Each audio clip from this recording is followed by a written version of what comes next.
Պարոն նախագահ, հասցրել եք ծանոթանալ ԱՄՆ պետքարտուղարի այցի մանրամասներին։ Ինչ հրատապ կար այդ փաստաթղթերում, որ ընդամենը 40 րոպեով հասան Հայաստան ԱՄՆ պետքարտուղարը, որքան ինչ կարևորություն ունի այդ այցը եւ ընդհանրապես այդ փաստաթղթը։ Նայեք, փաստաթղթերին որևէ հրատապ չկար։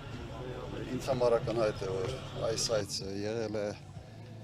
Հայաստանի կառավարության խնդրանքով եւ ավելի շատ քարոզչական բնույթ էր կրում։ Ստորագրված փաստաթղթերը շատ հանգիստ կարող էին ստորագրել այլ միջավայրում, ոչ թե օդանավակայանում եւ ավելի բովանդակային, այսպես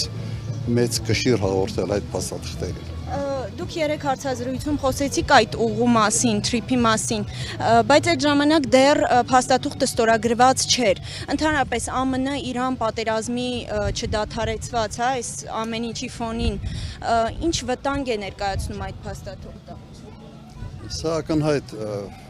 իմ կարծիքով լավ սիգնալներ չեն ուղղված Իրանի Իսլամական Հանրապետությանը, գոնե կարելի էր համբերել պատերազմի դադարից հետո այդ գործը շարունակել։ Լավ չի ընկալվելու Իրանում միանշանակ։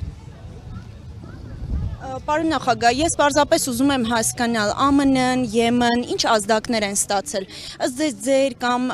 օրինակ Սամվել Կարապետյանի ղեկավարման դեպքում Հայաստանի հարաբերությունները այդ երկրների հետ վատանալու են, որ այդքան ամեն կերպ ուզում են պահել Փաշինյանին։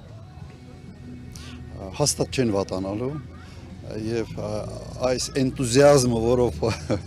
փորձում են աջակցել Փաշինյանին, ինձ համար անկեղծ ասած անհասկանալի է,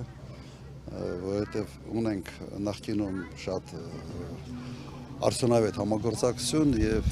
ես չեմ հասկանում, թե ինչի են այս աստիճանի ներխուժվում, այսպես ասենք, ներքաղաքական տարածք։ Սա լավ բանի մասին չի խոսում եւ ավելի շատ ենթադրում եմ, որ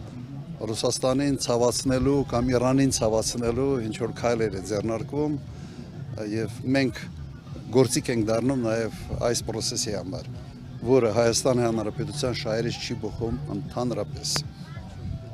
Ես ոչինչ չունեմ Միացյալ Նահանգների դեմ, պետք է բարեկամ երկիր լինել, բայց այդ բարեկամությունը մեզ չպետք է թշնամացնի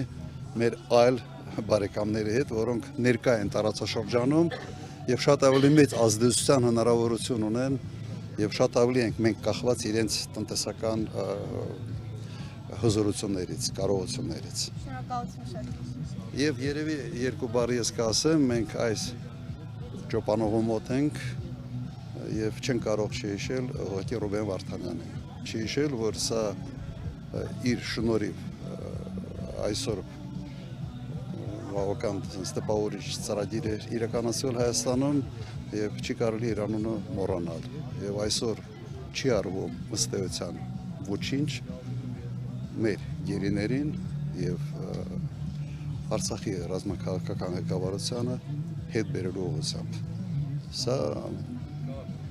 բացատրություն չունի ուղղակի։ Արադ Միրզոյանն ասում է հոգնեցրել եք այդ հարցով։ Երևի ինքը ցանկանար, որ ընդհանրապես մոռանանք, որ այդ մարդիկ գոյություն են ունեցել եւ այդ մարդիկ կան եւ այդ մարդիկ էական ներդրում ունեն Հայաստանում եւ Արցախում։ Անշնորհակալ մարդ է։